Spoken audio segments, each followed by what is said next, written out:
주님의 이름을 축복합니다.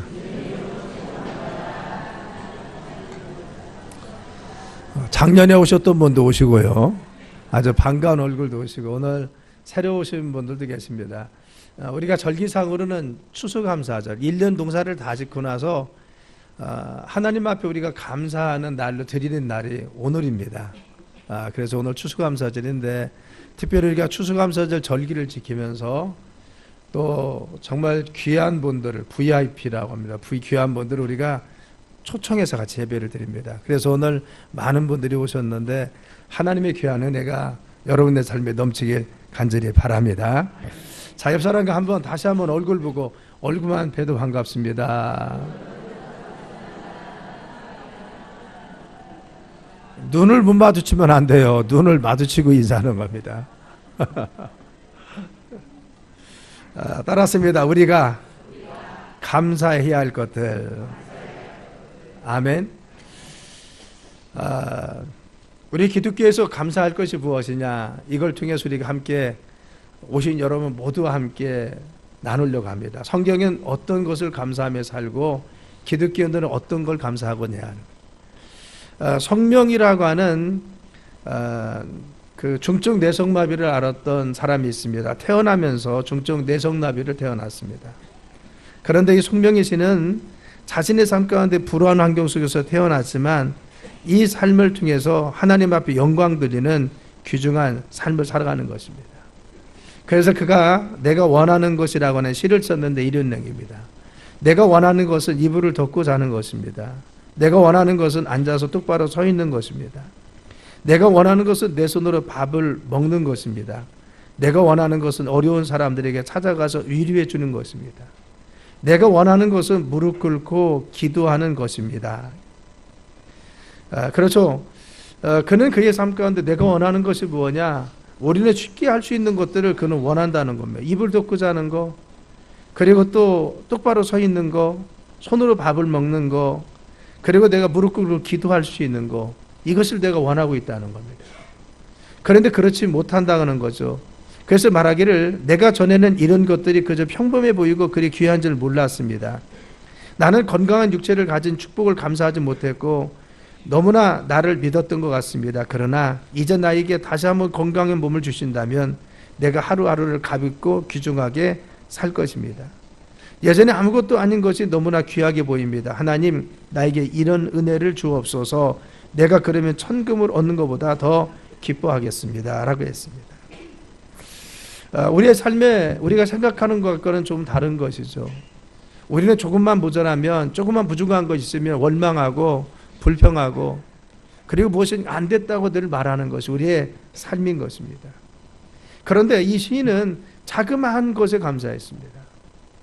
그리고 또한 이것을 원한다고 했습니다.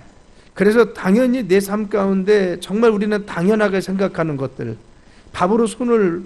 손으로 밥을 퍼서 먹는 거, 그리고 사람을 위로할 수 있도록 내가 정말 이와 같이 말이 있는 거, 그리고 무릎 꿇고 기도할 수 있는 것들, 이 모든 것이 하나님 은혜입니다 라고 하면서 정말 이것이 내가 하나님 은혜 가운데 살고 있습니다 라고 했습니다. 오늘 추수감사절인데 추수감사절은 바로 1년의 농사를 다 짓고 나서 이 농사를 지켜 하신 분이 하나님이시고 우리의 삶을 인도하셨습니다. 그래서 바로 이 기독교인들은 1년의 삶을 돌이키면서 하나님께 감사하는 절기가 추수감사절입니다. 그럼 감사하면 무엇이 좋은가요? 감사하면요, 우리의 삶이 행복해집니다. 여러분들 감사하는 사람은요, 얼굴이 밝습니다. 그리고 행복이 넘칩니다. 가정에서도 감사합니다. 감사합니다. 서로가 감사하면요, 가정이 얼마나 행복한지 모릅니다. 그리고 또 감사를 알게 되면요, 서로 감사하게 되면 가족이 얼마나 귀하게 보이는지 모릅니다. 그래서 감사하면요, 삶의 의미가 있어요. 내 자녀를 늘 감사하는 눈으로 쳐다보고 우리 배우자에 대해서 감사하는 마음을 가지면요, 내 삶에도 가치가 있고 우리 가정도 소중하고, 그리고 내가 좀 부족한 것이 있을지라도 내 자신을 놓고 정말 감사할 수 있는 것이 무엇인가, 나를 정말 쳐다보면은 이 감사할 것을 찾아보면, 아, 나도 좀 쓸만한 인간이구나, 나도 정말 살만한 가치 있구나. 그래서 삶의 의미가 있고 삶이 새로워진다는 겁니다. 여러분, 뇌성마비를 중증으로 앓았던 송명희 시인은요, 정말 우리가 볼 때는 가치 없는 것 같지만 그는 하나님 앞에 감사하는 삶을 살다 보니까 그도 정말 하나님 앞에 귀하게 쓰임받았습니다. 가치 있는 삶으로 하나님께 쓰임받았어요. 그래서 삶의 의미가 있고 행복해지고 가치 있는 겁니다. 또 감사하는 사람은 인격이 성숙하고 덕스럽잖아요. 늘 감사합니다. 감사합니다. 감사의 조건을 찾는 사람은요 늘 밝습니다. 그리고 옆 사람한테 항상 감사하다고 고맙다고 인사합니다. 이런 사람은 덕스럽습니다. 그리고 마음도 너그럽습니다. 그래서 존중받는 사람이 될 수가 있어요. 여러분, 감사하는 사람이 있으면 가정도 분위기가 달라지잖아요. 그래서 감사하는 아버지 엄마가 있으면요 그 가정 분위기도 달라집니다. 그리고 가정이 정말 모일 때마다 행복해요. 이런 것이 감사하고 1년 동안 일했었어. 여러분 얼마나 행복하고 좋은 가정입니까? 그런데 성경은 말씀하시기를 하나님은 우리에게 정말 우리가 범사에 감사를 하겠어요. 범사는 뭐냐? 정말 모든 일에 우리는 다 감사하며 하나님 앞에 늘 기뻐하고 감사하는 삶을 살 것을 우리에게 요구하고 있는 것입니다. 오늘 본문에 보면은 우리 기독교인들은 어떻게 감사하느냐 이 원리에 대해서 이야기합니다. 그렇죠. 여러분 바로 이같이 세상에 나가서 보면요 교회 다니는 사람과 안 다니는 사람 차이가 있어요. 왜? 교회 다니는 사람 얼굴이 밝습니다. 그리고 가정도 들어가면 뭔가 밝아요. 마치 햇빛이 들어오는 가정과 같이 교회를 잘 다니는 가정을 보면 뭔가 좀 분위기가 다르고 그리고 똑같은 삶은 똑같은 경제적 여건이 불구하고 살아가는 삶이 좀 다릅니다. 왜 그렇습니까? 그것은 성경의 그와 같이 우리가 늘 감사하라고 말씀했기 때문에 이 감사하는 믿음 가운데 살아가는 사람은 뭔가 다르다는 겁니다. 자, 그러면 오늘 본문은 뭐라고 합니까? 우리가 뭘 감사하라고 해요? 첫째는 빈손이 아니라 소유가 있음을 감사하라겠어요. 그래서 35절에 내 형제가 가난하게 되어 빈손으로 내 곁에 있거든 이라고 했어요. 내 형제가 가난하게 돼서 빈손도 내 곁에 있습니다. 그러면은 그 형제가 가난한 사람이 나에게 왜 왔습니까? 도울 것이 내가 있다는 겁니다. 나는 뭐냐 소유가 있으니 그를 도와줄 수 있는 것입니다. 여기서 물론 소유라는 것은 재물을 뜻하는 것입니다. 그렇죠. 우리의 삶에 없는 것 같지만 그러나 우리는 무엇인가 하나님이 주어진 것이 있고 우리가 빈손이 아니라 소유가 있음을 감사하자는 겁니다. 따랐습니다. 우리는 빈손이 아니라 소유가 있음을 감사하자. 어떤 분이 동대문 시장에서 장사를 하는데요 불이 났습니다. 시장에 불 나면 얼마나 탈 것이 많아요. 그래서 자기 스님이 그렇게 애지중지하던 집도 가게도 다 타고 물건도 탔어요. 그래서 이 집사님이 어느 날 목사님 찾아서 목사님 이제 뭐 집도 타고 가게도 다 타고 이제 우리는 다 망했어요. 아무것도 남지 않았어요. 그리고는 막 신세를 한탄하면서 우는 겁니다. 목사님이 할 말이 없으니까 다 올 때까지 놔뒀어요. 실컷 울고 말했더니만 목사님 물었어요. 집사님 다 오셨어요? 예, 말씀 다 했어요. 다 했다고 그래요. 그러면 제가 하겠습니다. 그 말합니다. 근데 집사님 다 이러고 다 망했다고 하는데 그 땅 누구 거요? 그랬더니 그 땅 제 거죠 당연히. 그러더래요. 땅 있네요. 땅 그 몇 평이요? 그랬더니 몇 평입니다. 그 땅 얼마씩이에요? 얼마씩입니다. 굉장히 부자네요. 자녀 있어요? 예, 딸이 둘이 있는데 공부를 열심히 하고 얼마나 착한지 봐. 딸 둘도 있네요. 근데 남편이 있어요? 남편 있죠. 남편도 있네요. 건강해요? 건강합니다. 이 집사님은 아무것도 남아있지 않다고 하지만 목사님은 지금 무엇을 말씀하고 있어요? 집사님, 물론 물질도 잃어버리고 가게도 다 타고 애주중지 내가 키웠던 사업도 물론 다 타서 없어졌습니다. 제가 됐습니다. 그런데 다 없어진 것이 아니고 그래도 건강이 있잖아요. 사랑하는 가족이 있잖아요. 함께 할 수 있는 가족이 위로할 수 있는 사람이 있잖아요. 또 우리를 정말 기쁘게 하는 자녀들이 있잖아요. 그리고 그 땅 또 조금 돈 벌어가지고 어렵지만 다시 집을 지면 되잖아요. 그러니까 집사님 모든 것을 다 잃어버린 것이 아니라 지금 재물과 가게는 다 탔지만 중요한 것은 하나님 그래도 남겨준 거 있잖아요. 우리가 남겨준 것을 보고 하나님께 그래도 소망을 갖고 삽시다. 우리의 삶에 지난 1년 동안 힘들고 어려운 것들이 많이 있고 내 삶에 잃어버린 것도 있고 무엇인가 부족한 것이 많이 있지만 그러나 우리가 돌이켜보면 빈손이 아니라 내게 분명히 소유가 있습니다.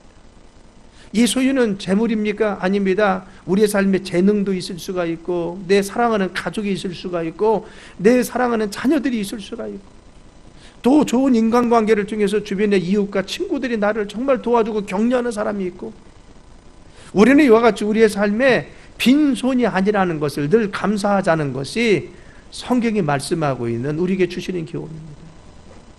그래서 기독교는 어떻게 삽니까? 내가 빈손이 아니라 소유가 있음을 감사하자는 것입니다. 특별히 교회에 나오는 사람들은 나를 위해서 늘 기도해주는 바로 목사님 계세요, 장로님 계십니다, 권사님 계세요, 교우들이 있습니다. 또 늘 나를 도와주시는, 눈에 보이지 않지만 그 하나님이 나를 늘 돌봐주시고 지켜주십니다. 오늘 이미숙 성도님 간증했듯이 이제 신앙생활하고 나니까 그 하나님 지켜주는 것이 느껴지는 것입니다. 늘 은혜에 감사하며 살 수 있는 것입니다. 여러분, 최기동이라고 하는 할아버지 아십니까? 최기동이라는 분을 모르시면요, 음성에 있는 꽃동네는 아시죠? 여러분, 음성에 있는 꽃동네는요, 최기동 할아버지가 정말 구걸을 하면서 그 정말 사람들을 먹이고, 그 자기도 중증에 정신박약합니다. 그런데 정신박약 노약자들을 바로 이게 모아서, 그들은 움직일 수조차 없어요. 그분을 한 번, 두 번 자기가 있는 곳에, 기거하는 곳에 모셔다가 자기가 얻어서 그들을 정말 먹이고 입히면서 그들을 돌봤습니다. 이것이 기초가 되어 바로 천주교에서 복지기관을 만들었는데, 그것이 오늘날 꽃동네라고 하는 바로 유명한 곳입니다. 그런데 꽃동네 들어가 보면 이제 첫 번째 바로 써 있는 것이 뭐냐, 큰 바로 같은 바로 그 글이 있습니다. 얻어먹을 수 있는 힘만 있어도 그것은 주님의 은혜입니다.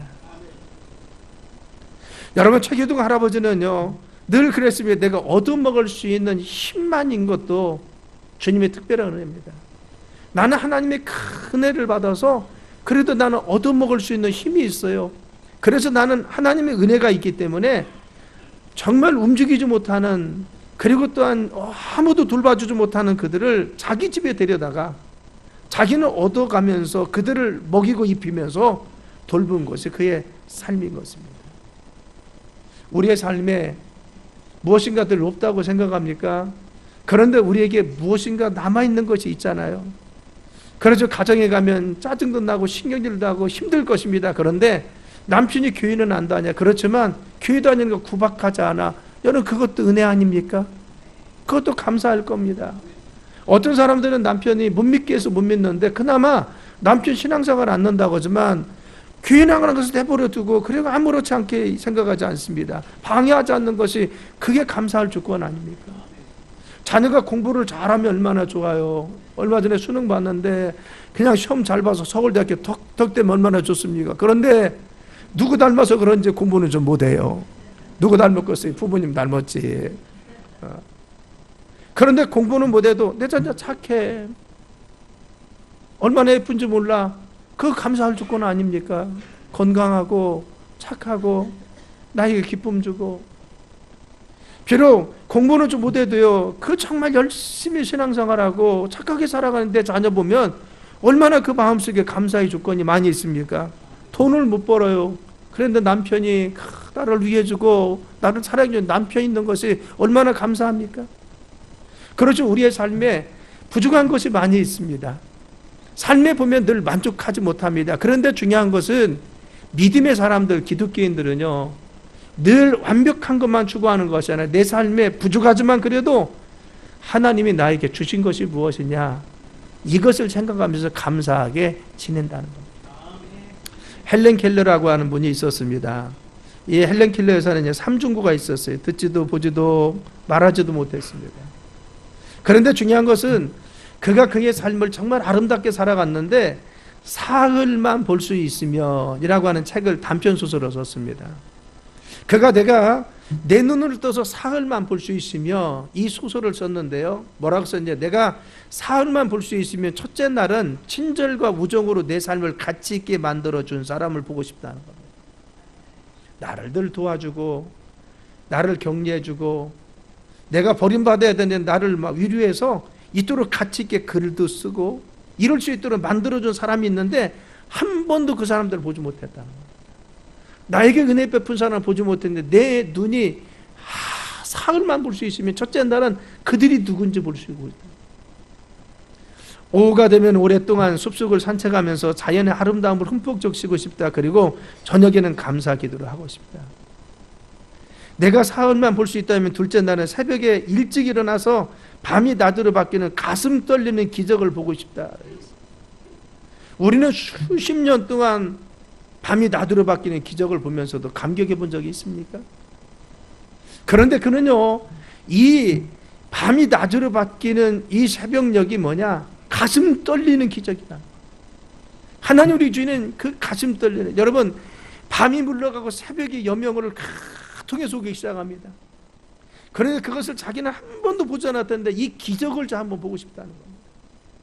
그리고는 박물관으로 가서 손꽃으로 보던 조각품을 보면서 과거와 현재를 살펴보고 싶다라고 했어요.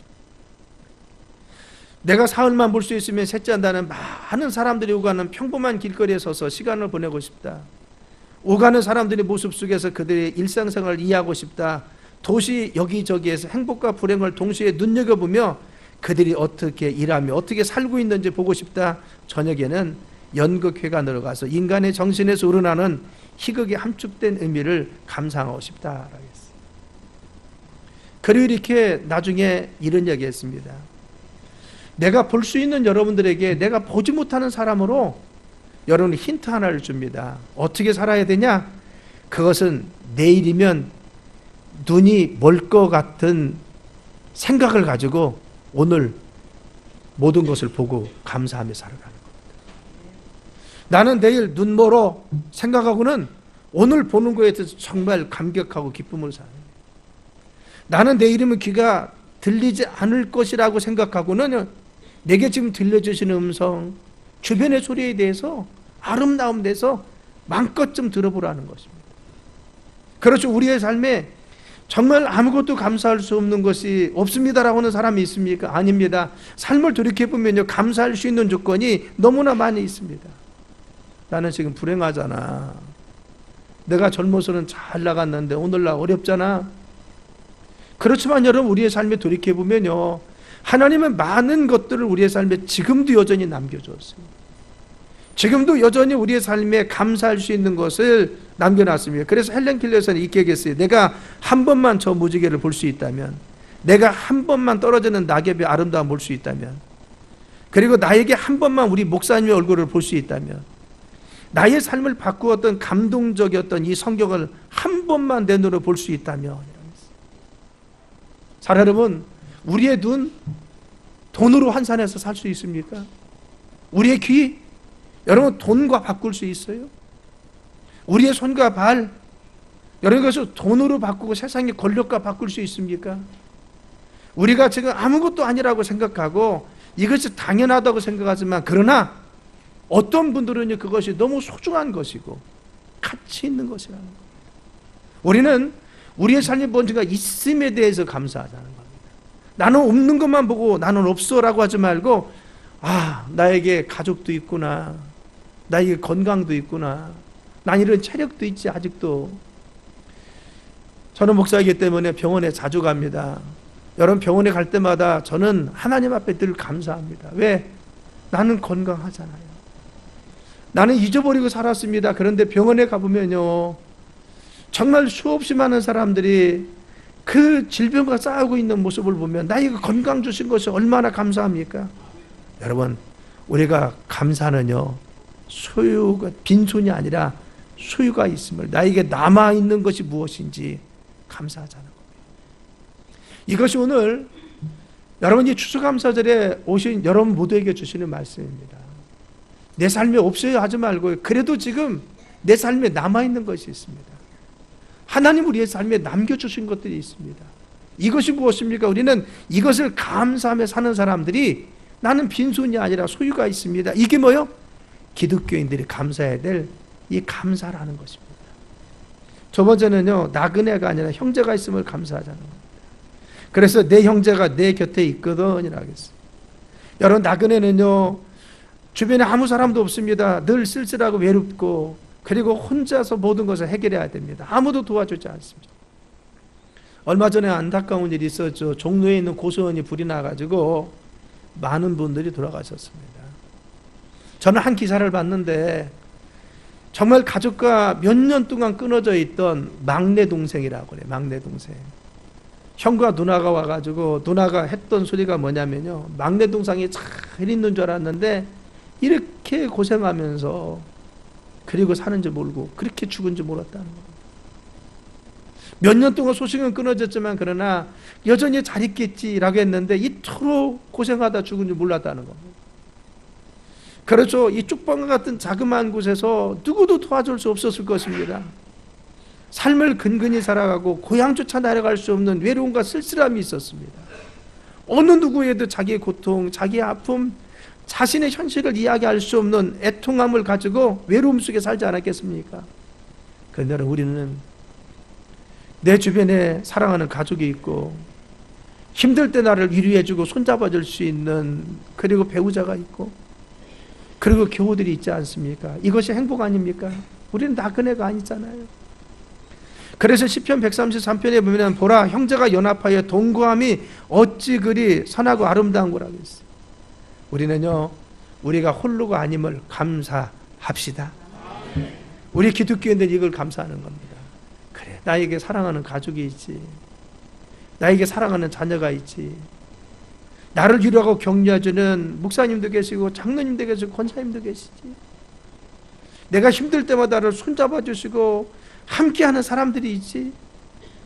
여러분, 이것이 우리가 감사의 조건인 것입니다. 여러분, 사람은요 서로 의지하며 사는 겁니다. 그래서요 한자로 사람 인자는 뭐예요? 혼자 쓰지 못해서 기대고 있는 겁니다. 받쳐줘야 돼요. 그래서 사람은 혼자 사는 것이 아닙니다. 서로 등대고 기대고 서로 의지하고 사는 것이 사람입니다. 하나님이 우리를 만드실 때 아담을 만드시고 바로 하와를 만들었습니다. 그래서 돕는 배필이라고 했어요. 여러분, 돕는 배필은 무엇입니까? 서로 부족한 것을 메꿔주는 것입니다. 형제가 서로 도와주고 부부가 서로 힘이 되어주고 가족이 서로 힘이 되어주고 교우들끼리 서로 밀어주고 끌어주고, 이것이 무엇입니까? 우리가 나그네가 아니라 형제로 살아가는 믿음의 삶이라는 것입니다. 여러분, 우리는요 우리의 가정이 좀 불안정하기도 합니다. 그렇죠. 무엇인가 좀 모자란 것도 있고 불만족스러울 수도 있고 자녀나 부모님이 그리고 배우자가 조금 마땅치 못할 수도 있습니다. 그러나 하나님은 우리의 가정을 통해서, 함께 살고 있는 우리의 가족을 통해서, 그리고 만나는 사람들을 통해서 이와 같이 감사의 조건을 주고, 그리고 또한 은혜를 주셔서 우리를 살아갈 수 있도록 힘주시고 함께 계십니다. 그리고 왜 감사하느냐? 우리의 삶을 인도해 주십니다. 여러분, 오늘 38절에 나는 너희 하나님이 되며 또 가나안 땅을 너희에게 주려고 애굽 땅에서 너희를 인도해낸 너희 하나님 여호와니라. 그래서 믿음의 사람들은 무엇인가 삶이 어려워도 뭔가 자신감이 있어요. 눈동자고 다. 왜? 하나님이 나는 네 하나님이 될 것이다 그랬어요. 믿음의 사람들은 하나님이 나는 너 하나님이 되어서 애굽 땅에서 종살이하던 고통 속에서를 인도해서 가나안 땅, 정말 젖과 꿀이 흐르는 땅으로 들어갈 수 있도록 너를 인도하여 낸 여호와 하나님이라고 했어요. 그리고 말씀하시길 광야에서도 너희가 당하였거냐? 사람이 자기 아들을 아는 것 같이 너희 하나님 여호와께서 너희가 걸어가는 길에서 너희를 아느사 이곳까지 이르게 하셨다 했어요. 왜 교회 다니는 사람이 자신감이 있고 뭔가 희망이 있는 줄 압니까? 우리는 힘들어도요 광야의 삶을 살아갈 때 하나님 우리를 아들을 아는 것 같이 안아주십니다. 우리가 살다 보면 힘들어도요 나도 모르게 힘주시는 말씀도 주시고 하나님 우리를 도와주십니다. 길도 열리고 힘도 주시고 용기를 주세요. 믿음의 사람들은 그래서 삶에 살아가는 거예요. 그래서 자기 아들을 아는 것 같이, 그리고 이곳까지 인도하신 거예요. 너희 가는 길에서 너희를 안으사 이곳까지. 자녀를 안아서 인도하듯이 하나님 우리의 삶에 늘 함께 계시고 우리에게 말씀해 주시고 우리가 같이 계셔서 우리의 삶을 어디까지, 우리의 삶을 마지막 천국 갈 때까지, 그리고 하나님 앞에 평강의 삶을 살 때까지 인도해 주시는 겁니다. 이스라엘 백성들은 정말 불기둥과 구름기둥이 인도하셨어요. 물이 없을 때 물을 주셨습니다. 하나님의 믿음의 사람들에게는 하나님 자신이 이와 같이 말씀하시고 그들을 지켜주십니다. 그래서 시편 37편 23절에 여호와께서 사람의 길을 정하시고 그 길을 기뻐하십니다. 우리 길을 인도하신다는 겁니다. 잠언 16장 9절이면 사람이 마음으로 자기 길을 계획할지라도 그 걸음을 인도하시는 분은 여호와시라. 하나님이 믿음의 사람들을 인도하여 주십니다. 어떻게? 신명기 32장에 보면 여호와께서 그를 황무지에서 짐승이 부르짖는 광야에서 만나시고 호위하시고 보호하시며 자기 눈동자같이 지키신다고 했어요. 우리 이미숙 성도님이 질병과 어려움 속에 있을 때 어떻게 해야 되나라고 했을 때 주변에서 기도해주고, 그리고 주님에 대한 믿음이 생기고, 그리고 그 믿음 부여잡고 치료받았더니만 주님께서 깨끗이 낫게 해주시고, 하나님은 어떻게 해요? 그의 삶의 눈동자같이 지켜주시고 보호하시고 만나주시고 함께 해주셨어요. 짐승이 부르짖는 광야에서, 황무지에서, 세상이 짐승이 부르짖는 광야 같지 않습니까? 질병도 많고 사고도 많고, 황무지가 얼마나 퍽퍽한 그 세상입니까? 그런데 중요한 것은 이 질병이 많고 정말 짐승이 있고 황무지 같은 이 세상을 살아갈 때 하나님 우리와 함께 계셔서 우리를 지켜주시고 우리를 보호해 주시고 우리와 함께하여 주십니다. 그래서 시편 66편에 되면 그는 우리 영혼을 살려두시고 우리를 실족을 허락하지 아니하신다고 했어요. 우리가 실족하고 넘어지지 않도록 하나님은 믿음의 백성, 하나님 백성은 지켜주신다는 것, 그들을 잡아주시는 것입니다. 사랑하는 성도분, 정말 예수님 믿는 사람들은 그래서 다른 것입니다. 오늘 처음 나오신 분이 있습니까? 여러분 삶이 퍽퍽하고 힘들다고만 생각합니까? 아닙니다. 여러분 예수님이 함께 계시면요, 하나님 믿으면, 하나님께서 함께 계시면 우리의 삶에 넉넉함이 있어요. 힘들지만 그 안에 하나님의 돌봐주심이 있습니다. 그래서 우리는 감사하며 주님 은혜에 감격하며 살 수가 있는 것입니다. 미국에 건너갔던 청교도인들이 화란에서 포르투갈에서 신대륙으로 바로 신앙의 자유를 찾아갔습니다. 대서양을 건너면서 반은 죽었어요. 그런데 도착해서 그곳에 가서 농사를 짓습니다. 인디언의 습격도 받았어요. 사람도 죽고 풍토병에 사람도 죽어나갑니다. 그 땅을 개간하는데 얼마나 힘들고 어렵겠습니까? 풀뿌리와 싸워야 되고 돌뿌리와 싸워야 되고 나무뿌리와 싸워야 됐습니다. 그리고 낯선 기후와 싸워야 됐습니다. 그리고는 1년의 농사를 다 짓고 나서 먹기에 턱도 없던 바로 이같이 조, 옥수수, 콩을 갖다 놓고요, 이웃을 초청해 놓고 하나님께 감사 예배를 드린 겁니다. 그래서 기도해서 하나님 감사합니다. 조와 옥수수와 콩을 주셔서, 그리고 우리를 지켜주셔서 감사합니다. 이게 오늘 드리는 이 추수감사절의 연입니다. 추수감사절. 그렇죠. 우리의 삶을 돌이켜보면요, 감사할 수 있는 것이 있음에도 불구하고 감사하지 못해요. 여러분 오늘 오신 분들은요, 감사하시길 바랍니다.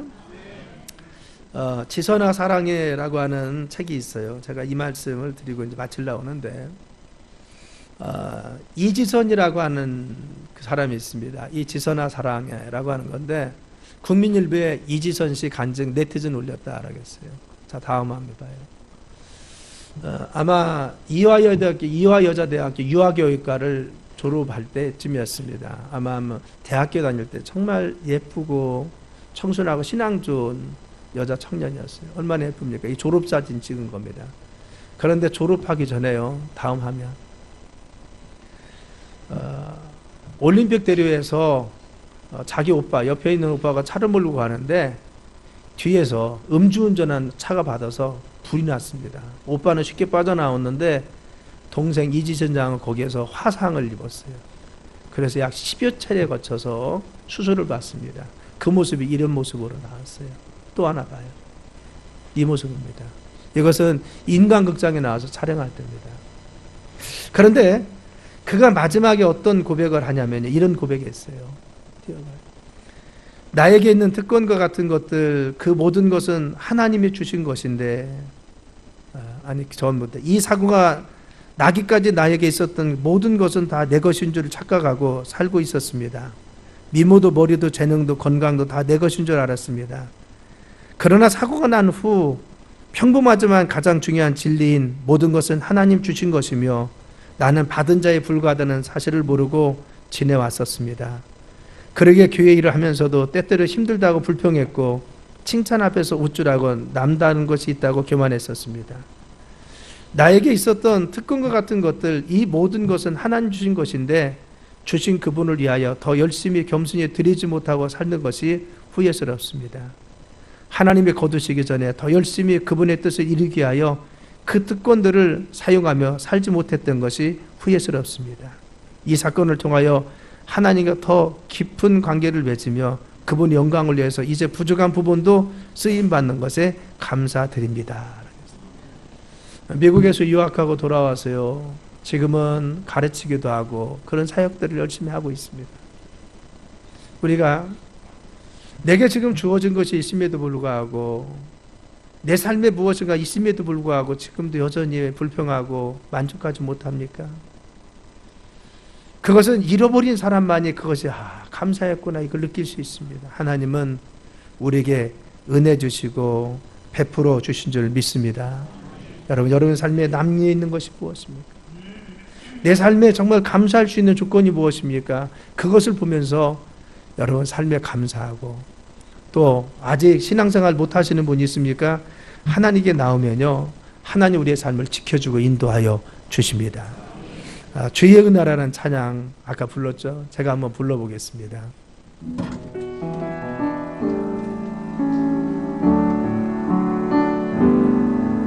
내가 지금까지 지내온 것은 주의 은혜라, 주의 은혜라. 지금까지 지내온 것은 내가 하나님의 자녀된 것은 주의 은혜라, 주의 은혜라. 하나님의 자녀된 것은 주의 은혜라, 주의 은혜라, 주의 은혜라. 하나님의 자녀된 것은 주의 은혜라, 주의 은혜라. 하나님의 자녀된 것은 내가 이 자리에 서 있는 것은 내가 이 자리에 서 있는 것은 주의 은혜라, 주의 은혜라. 이 자리에 서 있는 것은 주의 은혜라, 주의 은혜라, 주의 은혜라. 이 자리에 서 있는 것은 주의 은혜라, 주의 은혜라. 이 자리에 서 있는 것은 이 시간 두 눈 감습니다.